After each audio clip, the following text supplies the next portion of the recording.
Salut à tous, aujourd'hui j'ai décidé de vous parler d'un drone que j'ai eu l'occasion d'essayer pendant plusieurs mois, le Mavic Air, donc je vous donne mon avis juste après ça.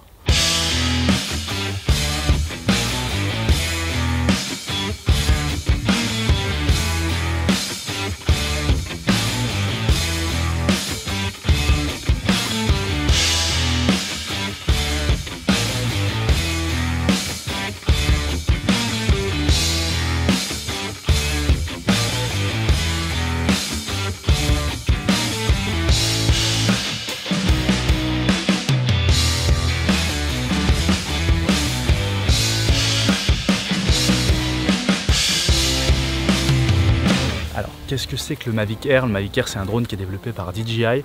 Il est situé entre le Spark et le Mavic Pro. Bon, je pense que ça, vous le savez déjà. Hein, si vous êtes sur cette vidéo, vous avez déjà dû vous renseigner sur le drone. Il y a plein de vidéos sur Internet qui permettent d'avoir toutes les informations techniques du drone. Donc, c'est pas le but de ma vidéo.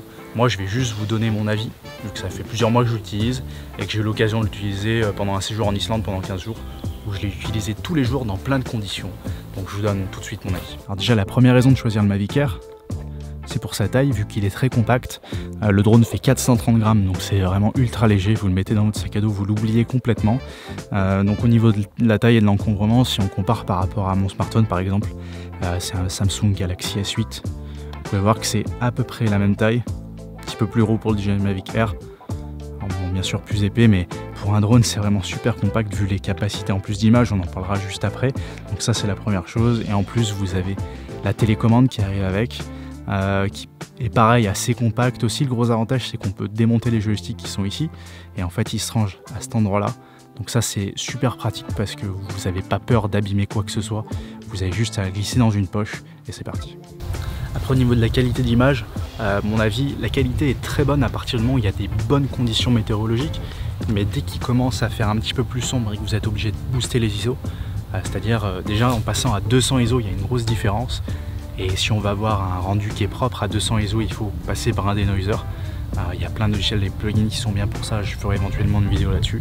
Mais dès qu'il faut monter au-dessus de 200 ISO, si on monte à 400 par exemple, la qualité de vidéo est vraiment pas très bonne. Et je pense que le film n'est pas exploitable, en tout cas si on veut avoir un bon rendu. C'est juste pour des souvenirs de vacances, il n'y aura pas de problème.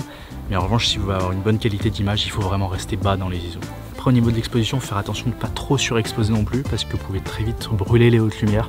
Donc il faut arriver à trouver le juste milieu. Des fois c'est pas très simple, mais s'il y a une scène qui est vraiment très contrastée, où vous avez des grosses zones d'ombre, des grosses zones lumineuses, c'est des fois difficile de trouver le juste milieu. Et du coup peut-être qu'on galérera un petit peu plus que si on avait un fantôme par exemple qui a un format log pour shooter, où là il y a plus d'informations dans l'haute lumière et dans les basses lumières. Donc il faut faire vraiment attention dans les zones contrastées avec le Mavic Air, de bien gérer son exposition si on va avoir un bon rendu. Après souvent on trouve des questions sur la portée du drone, parce que c'est vrai que le Mavic Air il n'est pas en ondes radio, pas comme le Mavic Pro. Le Mavic Pro il est en ondes radio, ça permet vraiment d'aller très loin, ça va jusqu'à 4 km. Le Mavic Air lui il est en ondes Wi-Fi, donc vous pouvez aller un petit peu moins loin. Je sais que moi je suis arrivé à aller quasiment jusqu'à 1 km, mais honnêtement j'ai trouvé que c'était largement suffisant.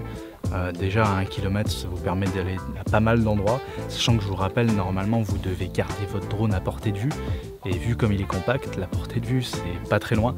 Donc voilà, juste soyez vigilants si vous l'utilisez. Du coup les ondes Wi-Fi aussi ça peut être un peu plus instable selon les endroits où vous habitez. C'est sûr que s'il y a pas mal de maisons aux alentours, ça peut être plus compliqué. En pleine nature il n'y aura pas trop de problèmes, surtout si c'est ouvert. Il faut juste faire attention à ce qu'il n'y ait rien entre vous, enfin, votre télécommande et le drone. S'il y a un obstacle, une colline où il y a pas mal d'arbres, on peut vite perdre la connexion, et ça peut être un peu anxiogène. Ça m'est arrivé plusieurs fois et c'est un petit peu stressant.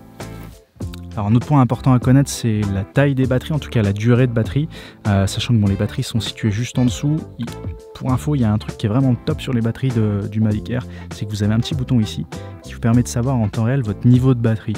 Donc ça c'est vraiment génial si vous avez un petit peu mélangé vos batteries vides, vos batteries pleines, vous voulez savoir où vous en êtes, vous avez juste à appuyer là et ça vous permet de savoir votre niveau de batterie.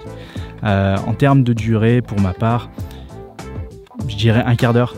quart d'heure d'utilisation, ça va dépendre des conditions, mais en un quart d'heure vous arrivez environ à 20% du niveau de batterie et c'est le moment de rentrer. Donc, mais ça n'a pas été vraiment un problème vu que vous ne pouvez pas aller vraiment très loin avec le drone, vu que sa portée est limitée.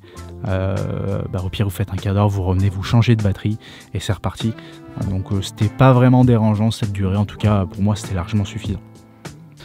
Alors maintenant, est-ce que je vous conseille le Mavic Air ou pas? J'ai envie de dire oui, parce que c'est quand même un super drone qui est pour sa compacité vraiment très efficace, qui a une super qualité d'image. Et si vous cherchez un drone à trimballer de partout, je pense qu'il n'y a pas grand chose de mieux à l'heure actuelle sur le marché. Maintenant, si la taille du drone n'est pas très importante pour vous et que vous pouvez trimballer quelque chose d'un petit peu plus gros, je vous conseille plutôt d'aller sur le Phantom Pro. En tout cas, si vous cherchez à avoir une meilleure qualité d'image et avoir un petit peu plus de polyvalence après quand vous les retouchez derrière. Mais bon, Mavic Air reste un super drone. En tout cas, je vous remercie d'avoir regardé cette vidéo, j'espère que ça vous a plu. Si c'est le cas, n'hésitez pas à laisser un pouce bleu. Et si vous avez la moindre question, n'hésitez pas à me demander dans les commentaires. Et puis nous, on se retrouve très vite pour une prochaine vidéo. Salut!